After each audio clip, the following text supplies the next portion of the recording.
बिस्मिल्लाहिर्रहमानिर्रहीम। अस्सलामुअलैकुम। जैसा कि पिछली वीडियो में हमने बेसिक कॉन्सेप्ट अबाउट थ्योरम पढ़े, आज थ्योरम नंबर 1 चैप्टर नंबर 12। पिछली वीडियो के अंदर भी हमने वाज़े किया कि स्टेटमेंट ऑफ थ्योरम ही आपको आधा थ्योरम तकरीबन समझा देती है। आज देखते हैं पहला theorem. Any point on the right bisector of a line segment is equidistant from its and point. Geometry के इसमें 3 वर्ड बड़े इंपॉर्टेंट हैं: right bisector, line segment, equidistant. अब इसी चीज़ की हम पिक्चर डायग्राम में देखते हैं। राइट बाइसेक्टर, इसके अंदर आप वाज़े देखें कि इसमें राइट बाइसेक्टर कौन से वाला है? L M. इसको राइट बाइसेक्टर क्यों कहा गया यहाँ पर? नंबर 1, ये ए बी लाइन सेगमेंट के ऊपर आपका जो एल एम है ये 90 का जाविया बनाता है। उस 90 के एंगल बनाने की वजह से हमने लिखा राइट। बाइसेक्टर क्यों लिखा? क्योंकि ये जो लाइन आपकी एल एम है ये इस ए बी के 2 बराबर हिस्से करती है। ए बी के 2 बराबर हिस्से का मतलब, अगर ए से लेकर सी तक 3 cm होगा फ़र्ज़ कर लें, तो फिर बी से लेकर सी तक भी 3 cm होगा। इसका मतलब हुआ कि इस एल एम ने इसके 2 मसावी हिस्से भी किए हैं और इसके ऊपर 90 का जाविया भी बनाया है। अब हमने पहले भी कहा था कि यहाँ तक जो चीज़ होगी कंपाउंड सेंटेंस के अंदर वो आपका गिवन में जाएगा। Is equidistant from its and point, ये इसका दूसरा हिस्सा है स्टेटमेंट का। इस हिस्से का मतलब ये आपका टू प्रूव होगा। ये क्या होगा? टू प्रूव होगा।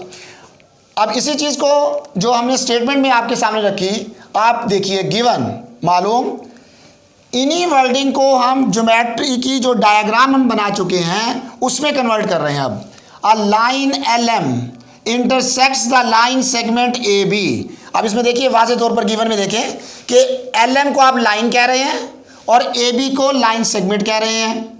एट द पॉइंट सी, ये देखिए आपको सी नज़र आ रहा होगा। एट पॉइंट सी, ये आपके पॉइंट सी के ऊपर जो है इसे करती हुई ये लाइन जा रही है। सच दैट, अब सच दैट के बाद आप अपनी ज्योमेट्रिकल टर्मिनोलॉजीज को देखिए। एल एम के ऊपर कौन सा सिंबल है? लाइन वाला। आपको याद होगा पिछली वीडियो में मैं वाजे किया था कि जिसके दोनों साइड पर एरो हेड होंगे वो आपकी लाइन कहलाएगी। और आप देखिए ए बी के ऊपर कौन सा सिंबल यूज किया हमने? Line segment. कौन सा यूज किया? लाइन सेगमेंट वाला। कोई एरो हेड नहीं है, जिसके ऊपर कोई एरो हेड नहीं वो सेगमेंट को शो करेगी, और जिस पर 2 हैं तो वो हमारी line. And A C congruent to B C, A C congruent to B C, ये हमने किस बुनियाद पे कह दिया? ये हमने इस बुनियाद पे कह दिया, आपने राइट के साथ साथ को बाइसेक्टर भी कहा था। बाइसेक्टर का मतलब कि ए से लेकर सी तक और सी से लेकर बी या बी से लेकर सी तक ये आपका फासला बराबर का होगा। फिर हमने कहा उसके बाद जब कि एनी पॉइंट, जो आप शुरू में आप बात कर रहे हैं कि एनी पॉइंट, ये पॉइंट कहाँ होना चाहिए? On the right bisector. Right bisector diagram में कौन सा है आपके पास? L M. तो एल एम अगर इसका राइट बाइसेक्टर है तो इसी के ऊपर आपको एक पॉइंट दिखाना होगा जिसका नाम आप रख लीजिए पी। अकॉर्डिंग टू बुक के मुताबिक ये पॉइंट आपका पी है। अब जब आपने कर लिया ए सी बी सी के और पी एक आपका पॉइंट है, अब हमने साबित क्या करना है? साबित ये करना है इस पॉइंट पी से लेकर ए तक का फासला और पॉइंट पी से लेकर बी तक का जो फासला है वो बराबर होना चाहिए, क्योंकि हम यहाँ कह चुके हैं equidistant from its and point. अब ये एंड पॉइंट से मुराद क्या है कि जो आपके लाइन सेगमेंट ए बी है, जो आपका लाइन सेगमेंट ए बी है उसके एंड पॉइंट कौन कौन से हैं? A and B. तो लिहाजा अगर ए से लेकर पी का फासला और बी से लेकर पी तक का फासला ये दोनों आपस में बराबर होने चाहिए। हमने पहले भी आपको वाजे किया था कि स्टेटमेंट में सिर्फ 2 हिस्से आपको दिए जाएंगे। स्टेटमेंट में सिर्फ आपको 2 बातें बताई जाएंगी, एक आपका गिवन और दूसरा आपका टू प्रूव। अब आते हैं हम कंस्ट्रक्शन की तरफ। कंस्ट्रक्शन के बारे में हमने क्या कहा था लास्ट वीडियो में कि कंस्ट्रक्शन जो है वो स्टेटमेंट में उसका जिक्र नहीं मिलेगा आपको। Construction is the process which is not mention in the statement of theorem but it is helpful to prove the theorem. जैसे हेल्पिंग वर्ब होता है। अब यहाँ आके देखिए, जब हम डायग्राम को इस हालत में छोड़ते हैं तो हम कुछ भी इसमें प्रूव नहीं कर सकेंगे, क्योंकि हमारे पास तो एक भी राइट एंगल नहीं बने। अब हम क्या करेंगे, जब हम इस P को डॉट लाइन से A से मिला देंगे और इसी P को हम डॉट लाइंस के साथ क्या करेंगे, B से मिला देंगे। अब यहाँ पर दो बातें जी, आपने डॉट लाइन क्यों यूज़ की? डॉट लाइन इस वजह से यूज़ की, तो हमने ये डॉट लाइन क्यों यूज़ की, ये लास्ट टाइम भी आपको डिस्कस किया था कि डॉट लाइन का मतलब ये कंस्ट्रक्शन है। डायग्राम में जो डॉट लाइन होती है ये इस बात की इलामत होती है कि इसका गिवन से और टू प्रूफ से कोई लेना देना नहीं, उसके साथ साथ स्टेटमेंट से भी कोई लेना देना नहीं है, बल्कि ये आपकी जो डॉट लाइन है ये कंस्ट्रक्शन है। अब जो आपने यहाँ काम किया है वही आप यहाँ लिख दीजिए कि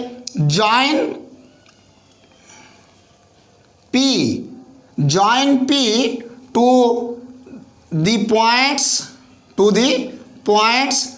को आप शॉर्टकट में यूं भी ले सकते हैं, PTS, points A and B।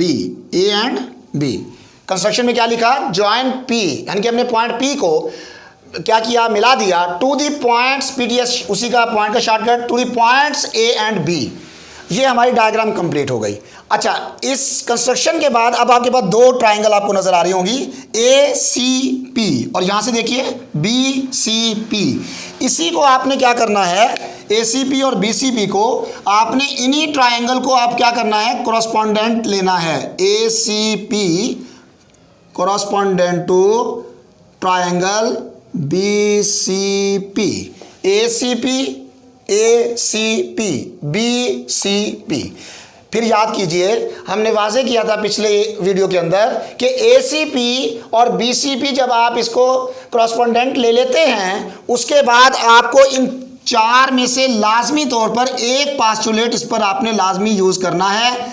SAS number 1, SSS, ASA या HS, इन चार में से कोई एक होना चाहिए। जैसा कि आज के थ्योरम में हमारा पास्टुलेट यूज होगा SAS। क्या यूज होगा, SAS। और इस कॉरस्पॉन्डेंट का मतलब क्या है कि हमें ऐसा लगता है कि ये ट्राइंगल और ये ट्राइंगल आपस में कॉन्ग्रुएंट है। अब है या नहीं, ये पास्टुलेट के बाद हम फैसला करेंगे। अब इस पास्टुलेट को देखिए जरा, S, इसका मतलब ये हुआ, पहले आप साइड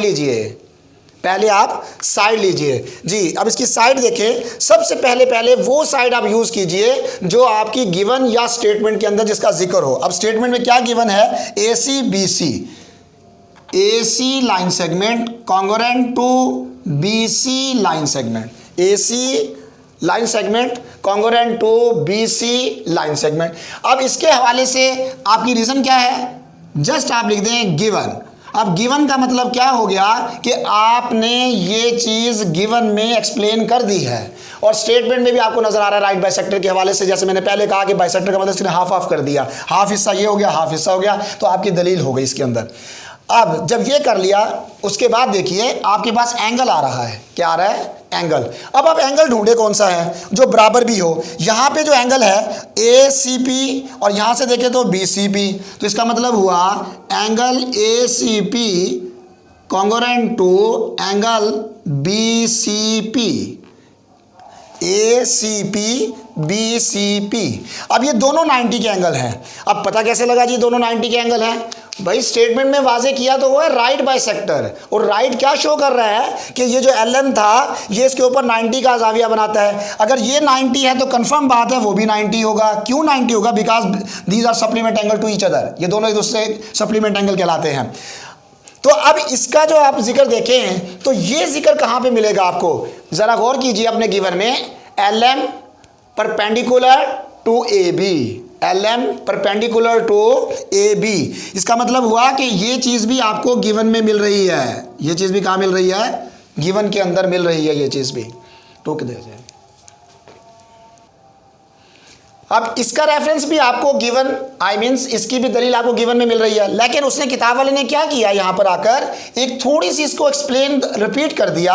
कैसे कि जो LM है AB के ऊपर अगर ये परपेंडिकुलर है, तो अगर LM AB पर परपेंडिकुलर है तो अब उसने यहाँ से क्या किया, P से लेकर C तक का, हालांकि देखा जाए LM और PC उसी LM के अंदर एक लाइन सेगमेंट है, PC उसी LM के अंदर। और आप फौरन देखिए जब हम ये बात लिख रहे हैं PC परपेंडिकुलर टू AB। अब PC परपेंडिकुलर जब लिखा, हमने यहाँ लाइन नहीं यूज की, हमने यहाँ पर लाइन की बजाय हमने लाइन सेगमेंट यूज किया है, क्योंकि हमारा डायग्राम के मुताबिक PC जो है वो लाइन नहीं है, लाइन सेगमेंट है। तो इस परपेंडिकुलर AB के ऊपर होने का ये मतलब भी तो बनता है कि जो each angle at point C, each angle at point C is equal to 90 degree. Each angle at C, each angle at C के ऊपर दोनों के दोनों जो है वो 90 होंगे। मैंने पहले भी हवाला दिया कि सप्लीमेंट के हवाले से दो एंगल और उनका सम जो है 180 हो जाए, क्योंकि एक लाइन के ऊपर टोटल देखे 180 बनेगा, तो इस लिहाज से ये 90 + 90 दोनों ही 90 के हो सकते हैं। अब इस तरह से आपके पास दो चीज़ें पूरी हो चुकी हैं, साइड भी एंगल भी। अब लास्ट वन रह गई, दैट इज साइड। अब इस डायग्राम में फिर ढूंढें कि तीसरी चीज़ क्या है जो एक जैसी हो सकती है। वो देखिए, P से लेकर C तक, ये जो आपको P से लेकर C तक का लाइन सेगमेंट नजर आ रहा है, ये इस डायग्राम को भी टच करता है और उस डायग्राम के लिहाज से भी, लिहाजा ये दोनों के लिहाज से कॉमन है। ये दोनों के लिहाज से क्या है? कॉमन है। तो हम कह सकते हैं PC कॉन्ग्रुएंट टू PC, इसका मतलब एक ही लाइन को दो मरतबा कह रहे हैं। लेकिन एक लाइन को दो मरतबा क्यों कह रहे हैं? क्योंकि ये कॉमन है with respect to this triangle ACP and this is also common with respect to BCP, ACP BCP। और इसके हवाले से आपको सिर्फ दलील क्या देनी है? कॉमन। मैं बार बार कह चुका हूं कि ये कॉमन लाइन सेगमेंट है आपका। अब आप गौर से देखें, अब आपके पास तीन चीज़ें पूरी हो चुकी हैं। ये क्या है? S, ये क्या है? A, ये क्या है? S। SS पास्टुलेट पूरा हो गया। जो आपने टॉप के ऊपर ACP BCP ट्राइंगल को कॉन्ग्रुएंट लिया है, अब उन्हीं ट्राइंगल को हम क्या कर सकते हैं? According to this postulate, ACP congruent to triangle BCP। जब आप ट्राइंगल को कॉन्ग्रुएंट कर लेते हैं तो फौरन इसका हवाला दे दीजिए कि आपने ये क्या किया है? SAS पास्टुलेट, SAS पास्टुलेट, आपने इस हवाले से ये किया है।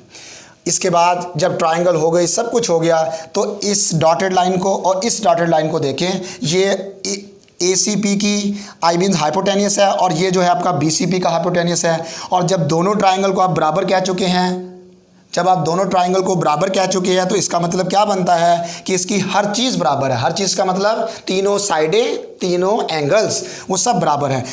अब आपके triangles ACP congruent to BCP SS postulate, ये आपका देखिए, नंबर 1 पे आपने क्या किया? Side, number 2 angle, number 3 side. इस तरह से आपने अपने ट्राइंगल्स को मुकम्मल तौर पर कॉन्ग्रुएंट कर लिया। अब आप अपनी मुतलका चीज़ जो आपको टू प्रूव करनी थी, रिक्वायर्ड चीज़ क्या थी आपकी? PA congruent to PB, PA congruent to PB, PA congruent to PB, because ये लाइन सेगमेंट है। अब इसका आप रेफरेंस क्या देंगे? जाहिर है जब आपने ट्राइंगल्स को बराबर कर लिया, इसका मतलब है अब आपकी 6 की 6 क्रॉसपॉन्डिंग चीज़ें बराबर हो गई। वो 6 क्या क्या हैं?